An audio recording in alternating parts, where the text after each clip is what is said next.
নরসিংদীর বৃহত্তম উপজেলা রায়পুরার বিস্তীর্ণ চরাঞ্চলে নিষিদ্ধ আওয়ামী লীগের নেতাকর্মীদের অস্ত্রের প্রশিক্ষণ দেওয়ার অভিযোগ পাওয়া গেছে। ইউনিয়নের সায়দাবাদ স্কুল মাঠে যুবলীগ ও ছাত্রলীগের নেতাকর্মী সহ ফ্যাসিবাদী আওয়ামী লীগের লোকজনকে দেয়া হচ্ছে এ প্রশিক্ষণ। আওয়ামী সন্ত্রাসীদের প্রশিক্ষণ দিচ্ছেন বাংলাদেশ সেনাবাহিনীর অবসরপ্রাপ্ত সার্জেন্ট জসিমউদ্দিন ও নজরুল ইসলাম।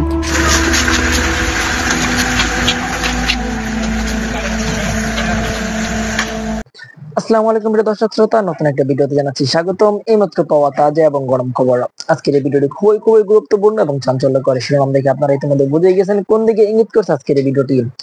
আশা রাখবো সম্পূর্ণ ভিডিওটি দেখবেন, স্কিপ না করে। আজকের এই ভিডিওটি সম্পূর্ণ দেখলে আপনারা অনেক কিছু বুঝতে পারবেন, জানতে পারবেন। বেশি কথা না বাড়িয়ে সরাসরি বিস্তারিত ভিডিওতে চলে যাবো। তার আগে রিকোয়েস্ট করবো, যারা ভিডিও দেখতে পছন্দ করেন চ্যানেলটি সাবস্ক্রাইব করে আমাদের সাথেই থাকবেন। আপনারা ইতিমধ্যে এই চ্যানেলটি যারা সাবস্ক্রাইব করে দিয়েছেন তাদের জানাচ্ছি অসংখ্য ধন্যবাদ। প্রিয় দর্শক শ্রোতা, চলুন তাহলে এই ভিডিওতে লাইক করে দিয়ে আমরা বিস্তারিত ভিডিওগুলো মোবাইলের স্ক্রিন থেকে ধারাবাহিকভাবে একের পর এক দেখে আসি। নরসিংদীর বৃহত্তম উপজেলা রায়পুরার বিস্তীর্ণ চরাঞ্চলে নিষিদ্ধ আওয়ামী লীগের নেতাকর্মীদের অস্ত্রের প্রশিক্ষণ দেওয়ার অভিযোগ পাওয়া গেছে। এলাকার শ্রীনগর ইউনিয়নের সায়দাবাদ স্কুল মাঠে যুবলীগ ও ছাত্রলীগের নেতাকর্মী সহ ফ্যাসিবাদী আওয়ামী লীগের লোকজনকে দেয়া হচ্ছে এ প্রশিক্ষণ। রাতের অন্ধকারে অস্ত্র প্রশিক্ষণ দেওয়ার ঘটনায় এলাকাবাসীর মধ্যে আতঙ্ক বিরাজ করছে। অভিযোগ রয়েছে, সায়দাবাদ স্কুলে আওয়ামী সন্ত্রাসীদের প্রশিক্ষণ দিচ্ছেন বাংলাদেশ সেনাবাহিনীর অবসরপ্রাপ্ত সার্জেন্ট জসিমউদ্দিন ও নজরুল ইসলাম। সূত্র জানায়, সপ্তাহের প্রায় প্রতি রাতেই চলে এ প্রশিক্ষণ। বিশেষ করে রাত যখন গভীর হয় তখনই সরব হয় নিষিদ্ধ ঘোষিত দলটির নেতাকর্মীরা। এ সময় গুলি, আগ্নেয়াস্ত্র পরিচালনা ও ককটেলের শব্দে স্থানীয় বাসিন্দারা আতঙ্কিত হয়ে পড়েন। স্থানীয় বাসিন্দারা জানান, প্রশিক্ষণপ্রাপ্ত হয়ে এলাকার বিভিন্ন শ্রেণী পেশার নিরীহ মানুষের বাড়িতে চাঁদাবাজি, জমি দখল ও বাড়িঘর লুটপাটের কারণে সায়দাবাদ গ্রামটি ইতোমধ্যেই সাধারণ মানুষের বসবাসের অযোগ্য হয়ে পড়েছে। নতুন করে অস্ত্রের প্রশিক্ষণের কারণে তাদের মনে সন্দেহ দানা বাঁধছে। খোঁজ নিয়ে জানা গেছে, এ চরাঞ্চলে সংঘর্ষ টিকিয়ে রাখতে গোপনে বিভিন্ন স্থানে চলে অস্ত্র চালানোর প্রশিক্ষণ। আধিপত্য বিস্তার নিয়ে হানিফ মাস্টার ও এরশাদ নামে দুই ব্যক্তি কিছুদিন পর এ এলাকায় সংঘর্ষে জড়িয়ে পড়েন। পাশাপাশি হানিফ মাস্টারের ছায়াতলে থেকে রায়পুরার চরাঞ্চল শ্রীনগর ইউনিয়নের আওয়ামী লীগের সাবেক সাধারণ সম্পাদক ও সায়দাবাদ গ্রামের বাসিন্দা শাহ আলম এলাকায় আধিপত্য টিকিয়ে রাখতে 5 আগস্টের পর নিজ নামে গড়ে তোলেন সন্ত্রাসী বাহিনী। গত বছরের 22 আগস্ট এলাকায় আধিপত্য বিস্তার নিয়ে শাহ আলম বাহিনীর হাতে গুলিবিদ্ধ হয়ে নিহত হন প্রতিপক্ষ এরশাদ গ্রুপের এক গৃহবধূ ও নবম শ্রেণীর ছাত্র সহ 6 জন।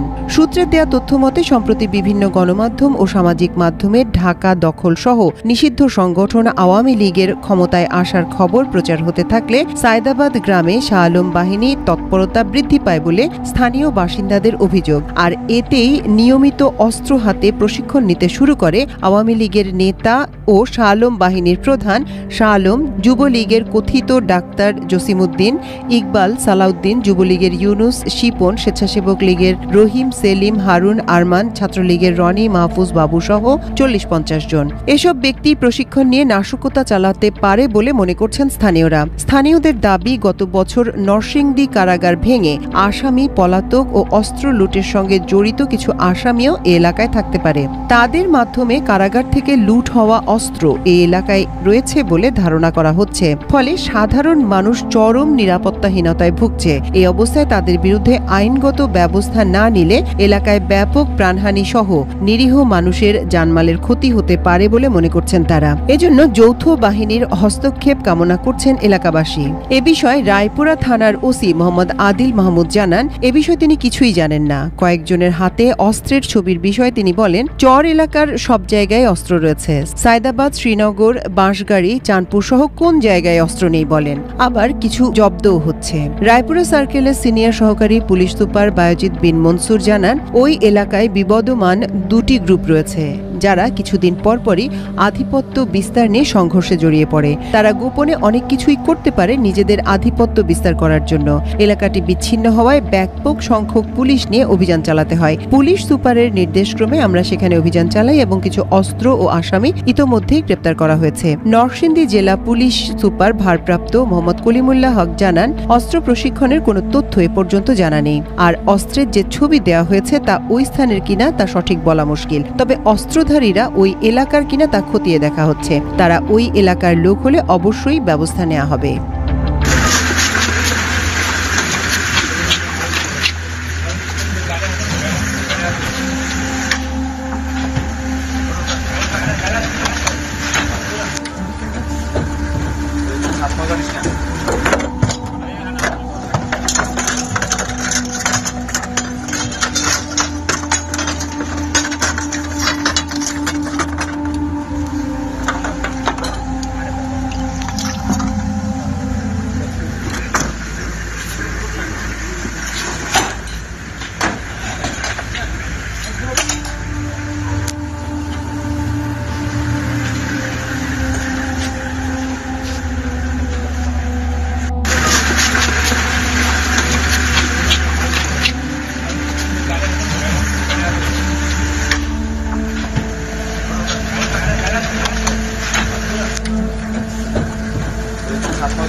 অভিনন্দন। জুলাই ঘোষণাপত্র সফলভাবে প্রণয়নের এই কঠিন কাজের সাথে যুক্ত সকলকে আন্তরিক ধন্যবাদ এবং মোবারকবাদ। এই গুরুত্বপূর্ণ অবদানের জন্য আপনাদের কাছে বাংলাদেশ কৃতজ্ঞ থাকবে। তবে এই ঘোষণাপত্রে কি জাতির আকাঙ্ক্ষা পূর্ণ করতে পারছে? না, পারে নাই। এই ঘোষণাপত্র আরো সর্বাঙ্গ সুন্দর হইতে পারতো যদি কিছু সীমাবদ্ধতা দূর করতে পারতো। এটা হয় নাই সম্ভবত দুইটা কারণে। এক, রাজনৈতিক দলগুলোর মধ্যে অর্গানিক ইন্টেলেকচুয়াল ক্যাপাসিটি বা বুদ্ধিবৃত্তিক ক্যাপাসিটি এটা না থাকা, বা নেহাইতি বিপ্লবের আকাঙ্ক্ষা বুঝতে ব্যর্থ হওয়া। আমি এই জন্যই বলি যে বিপ্লবের আকাঙ্ক্ষা প্রচলিত রাজনৈতিক দলগুলো ধারণ করতে না পারলে নতুন রাজনৈতিক শক্তি উত্থিত হবে। আসেন এখন আমার মতে এই ঘোষণাপত্রে 5টা প্রধান সীমাবদ্ধতা নিয়ে আলাপ করি। অনেকেই অনেক বিষয় নিয়ে আলাপ করতেছেন, সবগুলোই ভ্যালিড। আমি সেই আলাপগুলো আবার নতুন করে আমার আলাপের মধ্যে ঢুকায় আমার আলাপের কলেবর বাড়াইতে চাই না। তবে যে আলাপগুলো এখনো জনপরিসরে আসে নাই সেগুলো নিয়েই আজকের আলাপ করবো। আসেন আল্লাহর নামে শুরু করি। ঘোষণাপত্রে উপনিবেশিক শক্তির বিরুদ্ধে দীর্ঘ লড়াই সংগ্রামের কথা বলা হয়েছে, কিন্তু ব্রিটিশ উপনিবেশিক শাসনের বিরুদ্ধে এই অঞ্চলের মানুষের লড়াইয়ের ধরন কেমনে হয়েছে, এই লড়াইটা, তার কর্তা সত্তা এবং রাষ্ট্র বাসনার যে অর্জন 1947 সালে পূর্ব পাকিস্তানের স্বাধীনতা প্রাপ্তির কথা এই ঘোষণাপত্রে উল্লেখ নাই। সত্য উচ্চারণে এরকম হীনমন্যতা, পূর্বপুরুষের বীরত্বপূর্ণ অবদানকে এড়ায় যাওয়া, তাদের মহান আত্মত্যাগের স্মৃতি অনিচ্চারিত রাখাটা, ঘুরে ফিরে ওই একই বাঙালি জাতীয়তাবাদী বয়ানের রেখে যাওয়া স্থির করে দেওয়া বিন্দু থেকে আমাদের ইতিহাসকে দেখার পাঠ করার যে অলাথ চক্র তার মধ্যে আটকে গেল। তার মানে আওয়ামী লীগের ইতিহাস যেরকম 52 সাল থেকে শুরু হয়, ঠিক একই জায়গা থেকে ওনাদের ঘোষণাপত্রের ইতিহাস শুরু হইল। এখানে দুইটা রাজনৈতিক টার্ম আমাদের একটু বুঝতে হবে। কর্তা সত্তা, ইংরেজিতে বলে এজেন্সি, কি সেটা? আমরা আগে দেখতাম যে রাজনৈতিক দলগুলো রাজনৈতিক লড়াই করে, তাদের কর্মীরা করে। 2024-এ কোনো রাজনৈতিক দল লড়াই সংগঠিত করছে, নেতৃত্ব দিচ্ছে নাই। জনতাই রাজনৈতিক লড়াইয়ের নির্মাতা হয়েছেন। এটাই কর্তা সত্তা, এজেন্সি, নিজের ভাগ্যের নিয়ন্ত্রণ নিজেই হয়ে ওঠা। 2024 সালের বর্ষা বিপ্লব আমাদের দেখাইছে যে সাধারণ মানুষ চাইলে নিষ্ক্রিয় দর্শক বা শাসিত প্রজাতিকা দেশের রাজনীতির সবচেয়ে বড় খেলোয়াড় বা সক্রিয় কর্তা হয়ে উঠতে পারে। যখন জনগণ নিজের শক্তি সম্পর্কে সচেতন হয় এবং সেই শক্তি প্রয়োগ করার জন্য ঐক্যবদ্ধ হয়ে মাঠে নামে, তখনই জন্ম নেয় সত্যিকারের রাজনৈতিক কর্তা সত্তা, যেটা হয়েছে 2024 সালে। তো এই রাজনৈতিক কর্তা সত্তা জনগণের থাকায় লাভ কি, না থাকলে ক্ষতি কি? জনগণের রাজনৈতিক কর্তা সত্তা বা এজেন্সি একটা দেশের জন্য খুবই গুরুত্বপূর্ণ। সহজ ভাষায় এটা হলো জনগণের সেই ক্ষমতা যার মাধ্যমে তারা নিজেদের ভাগ্য নির্ধারণে সক্রিয় ভূমিকা পালন করে। এর থাকা বা না থাকার উপরে দেশের ভবিষ্যৎ এবং নাগরিকদের জীবনযাত্রার মান নির্ভর করে। যখন একটা দেশের মানুষের রাজনৈতিক এজেন্সি বা কর্তা সত্তা থাকে তার অনেক ভালো ফল আছে। যেমন সরকারের জবাবদিহিতার স্বচ্ছতা নিশ্চিত হয়। জনগণ যখন সক্রিয় থাকে তখন সরকার যা খুশি তাই করতে পারে না। শাসকেরা জনগণের কাছে তাদের কাজের জন্য জবাবদিহি করতে বাধ্য থাকে। জনগণ প্রশ্ন করতে পারে, সমালোচনা করতে পারে এবং নির্বাচনের মাধ্যমে সরকারকে ক্ষমতা থেকে সরাইতেও পারে। এই এজেন্সি আমরা হারাই ফেলছিলাম। নাগরিক অধিকার সুরক্ষিত থাকে, মানে রাজনৈতিকভাবে সচেতন এবং সক্রিয় জনগণ তাদের সাংবিধানিক এবং মানবিক অধিকার যেমন বাক স্বাধীনতা, সমাবেশের স্বাধীনতা, ন্যায় বিচার পাওয়ার অধিকার এই সম্পর্কে সজাগ থাকে। কোন সরকার এই অধিকারগুলো কেড়ে নেওয়ার চেষ্টা করলে জনগণ ঐক্যবদ্ধভাবে প্রতিরোধ গড়ে তোলে, যেটা আমরা করছিলাম। হাসিনা এগুলো সবগুলো আমাদের কেড়ে নিয়েছিল। এর ফলে রাষ্ট্রের সুশাসন এবং স্থিতিশীলতার প্রতিষ্ঠা পায়। যেমন জনগণ যখন নীতি নির্ধারণী প্রক্রিয়া অংশগ্রহণ করে তখন সরকারের গৃহীত সিদ্ধান্তগুলো আরো বাস্তবসম্মত হয়, গণমুখী হয়। এর ফলে সামাজিক উত্তেজনা কমে এবং দীর্ঘমেয়াদী রাজনৈতিক স্থিতিশীলতা তৈরি হয়। জনগণ অনুভব করে যে রাষ্ট্র তাদের কথা শোনে। 4 নাম্বার, সামাজিক ন্যায় বিচার এবং সমতা বৃদ্ধি পায়। সমাজের প্রান্তিক, দরিদ্র, অনগ্রসর এবং সুবিধাবঞ্চিত গোষ্ঠীগুলো তাদের এজেন্সির মাধ্যমে নিজেদের দাবি দাওয়া তুলে ধরতে পারে। এর ফলে রাষ্ট্র তাদের প্রতি নজর দিতে বাধ্য হয় এবং সমাজে অর্থনৈতিক এবং সামাজিক বৈষম্য কমে আসে। যেমন ধরেন শ্রমিক সংগঠনগুলো তাদের কর্তাসত্তা প্রয়োগ করে ন্যায্য মজুরি এবং নিরাপদ কর্মপরিবেশ আদায় করে নিতে পারে। এবং 5 নাম্বার, জাতীয়তাবোধ এবং দেশপ্রেম শক্তিশালী হয়। যখন জনগণ মনে করে যে দেশটা তাদের এবং দেশের ভালো মন্দে তাদের ভূমিকা আছে, তখন তাদের মধ্যে স্বাভাবিকভাবেই দেশপ্রেম, জাতীয়তাবোধ বৃদ্ধি পায়। তারা দেশের সম্পদ রক্ষা করে, দেশের উন্নয়নে নিজেদেরকে অংশীদার মনে করে। আর যেই দেশে জনগণের রাজনৈতিক এজেন্সি না থাকে, সেই দেশে এক অন্ধকার পরিস্থিতি তৈরি হয়। সেই দেশে স্বৈরাচারী আর নিপীড়নমূলক শাসনের জন্ম হয়, যেটা হাসিনার আমলে হয়েছে। শাসকেরা যা খুশি তাই করতে পারে। সরকার ধীরে ধীরে স্বৈরাচারী হয়ে ওঠে এবং জনগণের উপর নিপীড়ন, নির্যাতন চালায়। ভিন্ন মতকে শক্তি দিয়ে দমন করা হয়। হাসিনা যা যা করছে, হাসিনার আমলে আমরা এজেন্সি হারাইছিলাম, আমাদের কর্তা সত্তা হারাইছিলাম। ব্যাপক দুর্নীতি এবং সম্পদ লুণ্ঠন হয়, কারণ সরকারের কোনো জবাবদিহিতা থাকে না। রাষ্ট্রীয় সম্পদকে ব্যক্তিগত সম্পদে পরিণত করা হয়। ক্ষমতাসীন এবং তাদের মদতপুষ্ট একটা গোষ্ঠী ব্যাপক দুর্নীতিতে জড়ায় পড়ে, দেশের সম্পদ বিদেশে পাচার হয়ে যায় এবং সাধারণ মানুষ রাষ্ট্রীয় সম্পদের সুফল থেকে বঞ্চিত হয়। একই জিনিস ঘটছে হাসিনার আমলে। এর ফলে দেশ অর্থনৈতিকভাবে পঙ্গু হয়ে যায়, ধনী গরিবের মধ্যে বৈষম্য আকাশচুম্বী হয়। এজেন্সি না থাকলে নাগরিক অধিকারের চরম লঙ্ঘন হয়। যেখানে এজেন্সি নাই সেখানে অধিকারও নেই। মানুষের কথা বলার স্বাধীনতা, সংবাদপত্রের স্বাধীনতা, এমনকি নিরাপদে বেঁচে থাকার অধিকারও কেড়ে নেওয়া হয়। আইন বিচার ব্যবস্থা ক্ষমতাসীনদের হাতিয়ারে পরিণত হয়। দেখছেন না হাসিনার আমলে যা যা হয়েছে, সব আমাদের এজেন্সি বা কর্তা সত্তা হারানোর ফল। এর ফলে জনগণ দ্বিতীয় শ্রেণীর নাগরিকে পরিণত হয়। তাদের জীবন, সম্পদ, সম্মান সব হুমকির মুখে থাকে এবং জবাবদিহিতা না থাকায় অযোগ্য ব্যক্তিদেরকে গুরুত্বপূর্ণ পদে বসায় এবং দেশের জন্য ক্ষতিকর সব সিদ্ধান্ত নেয়। যেহেতু জনগণ কথা বলতে পারে না, তাই সেই ভুল বা সিদ্ধান্তগুলোই চলতে থাকে এবং রাষ্ট্র হিসেবে দেশটা ব্যর্থ হইতে শুরু করে। এর ফলে শিক্ষা, স্বাস্থ্য, অর্থনীতির মতো সমস্ত গুরুত্বপূর্ণ কাজ ভেঙে পড়ে একে একে এবং দেশের ভবিষ্যৎ অন্ধকার হয়ে যায়। সামাজিক স্থবিরতা দেখা যায়, হতাশা দেখা দেয়। জনগণ যখন দেখে যে দেশে ভালো মন্দ তাদের কিছুই করার নাই, কিছু যায় আসে না, তখন তাদের মধ্যে তীব্র হতাশাবোধ এবং বিচ্ছিন্নতাবোধ জন্মায়। তরুণ প্রজন্ম দেশের প্রতি আস্থা হারায় ফেলে এবং সুযোগ পেলে দেশ ছেড়ে চলে যেতে চায়। সমাজের সৃষ্টিশীলতা এবং অগ্রগতির পথ বন্ধ হয়ে যায়। তার মানে জনগণের রাজনৈতিক এজেন্সি বা কর্তা সত্তা, এটা হইতেছে একটা সুস্থ কার্যকর রাষ্ট্রের হৃৎপিণ্ড। এটা থাকলে রাষ্ট্র জনগণের শক্তিতে বলিয়ান হয়, আর না থাকলে সেই রাষ্ট্র একটা অন্তঃসার শূন্য কাঠামোতে পরিণত হয়, যে কোনো সময় যেটা ভেঙে পড়তে পারে। আমরা আমাদের এজেন্সি, আমাদের কর্তা সত্তা এই 2024 নিজের হাতে নিতে পারছি। এটাই 2024 বিপ্লবের সবচেয়ে বড় সাফল্য। এইবার আসেন আমাদের জুলাই ঘোষণাপত্রের দ্বিতীয় সীমাবদ্ধতার কথা বলি। বাংলাদেশের সাম্প্রতিক ইতিহাসের গুরুত্বপূর্ণ সবগুলো ঘটনার কথা উল্লেখ আছে এখানে, খুব ভালো। 1975 সালের 7ই নভেম্বরের সিপাহী জনতার বিপ্লবের কথা আছে, কিন্তু 1975 সালের 15ই আগস্টের বিপ্লবের কথা নাই। কেউ আর তারে অন করে না। এই জন্যেই আওয়ামী লীগ মর্সিয়া গাইতে পারে, বঙ্গবল্টু মরে নাই। 1975 15 আগস্ট দেশপ্রেমিক সেনাবাহিনী শেখ মুজিবের বাকশাল সরকারকে উৎখাত করে। সেই বিপ্লব জনতা অভিষিক্ত করে, পথে নামে আসা তাদেরকে অভিনন্দিত করে। সিপাহী জনতার বিপ্লবকে আকাশ থেকে পড়ছে। 90-এর সামরিক স্বৈরাচারের বিরুদ্ধে গণঅভ্যুত্থানের পর 3 জোটের রূপরেখা এটা লেখা হয়েছিল, সেটা লঙ্ঘন করছে। বিজয়ী দলসমূহের মধ্যে রাজনৈতিক সমঝোতা ভঙ্গ, জন আকাঙ্ক্ষা পূরণের যে ব্যর্থতা এবং পরবর্তীতে সেই অভ্যুত্থানের অঙ্গীকার ধারণ করতে না পারার কারণে পর্যায়ক্রমে বাংলাদেশ রাষ্ট্রের অগণতান্ত্রিক চরিত্র ধারণের অশুভ পরিণতির উল্লেখ এই জুলাই ঘোষণাপত্রে নাই। তত্ত্বাবধায়ক সরকার ব্যবস্থা ধ্বংস করার বিষয়ে উল্লেখ নাই। কেন, কিভাবে এই ফাংশনিং ব্যবস্থাটা ধ্বংস হইল সেটার কোনো উল্লেখ আছে নাই। তবে একই ঘটনা আবার ঘটলে আমি সেটাকে কিভাবে বাধা দেব। এবার আসেন 3 নম্বর সীমাবদ্ধতা। গত প্রায় 16 বছর দীর্ঘ ফ্যাসিস্ট দুঃশাসন প্রতিষ্ঠা করতে, জনগণের উপরে ধারাবাহিক নিপীড়ন চালাইতে রাষ্ট্রের মূল প্রতিষ্ঠানসমূহের মধ্যে সবচেয়ে বেশি আগ্রাসী শক্তি ব্যবহার করছে সশস্ত্র বাহিনী এবং সামরিক গোয়েন্দা সংস্থা, যাদের স্বীকৃত অপরাধ কর্মের কোনো উল্লেখ জুলাই ঘোষণাপত্রে নাই। আয়নাগর কোথায় হয়েছে? ক্যান্টনমেন্টের মধ্যে ডিজিএফআই করছে। এতেও 36শে জুলাই পর্যন্ত হেলিকপ্টার ব্যবহার কইরা, খুন জখম কারফিউ জারি কইরা, ইন্টারনেট বন্ধ করে সেনাবাহিনী নামায় গুলি চালানোতে নেতৃত্ব প্রদানকারী খুনি জেনারেল চক্রের সকল রাষ্ট্রদ্রোহী অপরাধের ঘটনাগুলো লুকায় ফেলা হয়েছে। স্পষ্ট কইরা সেনাবাহিনীর তরুণ সৈনিক অফিসারদের অংশগ্রহণের সংগ্রামী বৈশিষ্ট্যের কথা না বইলা সাধারণভাবে জনসাধারণের পক্ষে সেনাবাহিনীর অবস্থান গ্রহণের কথা উল্লেখ করা হয়েছে। সত্য কথা, ইনসাফের কথা, ন্যায়ের কথা এবং সঠিক কথাটা হইতেছে যে মার্চ টু ঢাকা কর্মসূচির দিন 36শে জুলাই বা 5ই আগস্ট বিপুল গণস্রোত এবং প্রধানত সৈনিকদের চাপের মুখে শীর্ষ সামরিক নেতৃবৃন্দ চূড়ান্ত এবং শেষ পর্বে গণ অভ্যুত্থানে বাধা না দিয়া 5 তারিখে আরো প্রাণহানি এবং রক্তক্ষয় এবং জাতীয় বিপর্যয় এড়াইতে সহায়তা করছে। 4 নম্বর সীমাবদ্ধতা। হাসিনার ফ্যাসিবাদী শাসন প্রতিষ্ঠার পেছনে ব্যবহৃত সবচেয়ে দুর্বিষহ অস্ত্র সাংস্কৃতিক যুদ্ধের নাম ছিল ইসলামোফোবিয়া। দেশের ধর্মপ্রাণ সংখ্যাগরিষ্ঠ মানুষ, আলেম ওলামা, মাদ্রাসা ছাত্রদের বিরুদ্ধে লাগাতার এই অস্ত্র ব্যবহার করে হাসিনা যুদ্ধ চালাই গেছে। 2013 সালের 5ই মে শাপলা চত্বরে রাতের অন্ধকারে লাইট লিভায় রাষ্ট্রীয় বাহিনী দিয়ে নারকীয় হত্যাযজ্ঞ পরিচালনা করা হয়েছে, যে হৃদয় বিদারক ঘটনাটা আমাদের ইতিহাসে একটা সুগভীর ক্ষত সৃষ্টি করছে। ব্রিটিশ উপনিবেশিক শাসনকাল থেকে শুরু করে সকল আজাদী আন্দোলনে, অধিকার আদায়ের সংগ্রামে এদেশের ধর্মপ্রাণ মানুষ, আলেম ওলামা এবং মাদ্রাসা শিক্ষার্থীদের অংশগ্রহণ, আত্মত্যাগ এবং অবদানকে সবসময় অবহেলা, আড়াল এবং মুছে দেওয়ার একটা দুষ্ট ক্ষত আমাদের ইতিহাসে গেড়ে বসছে।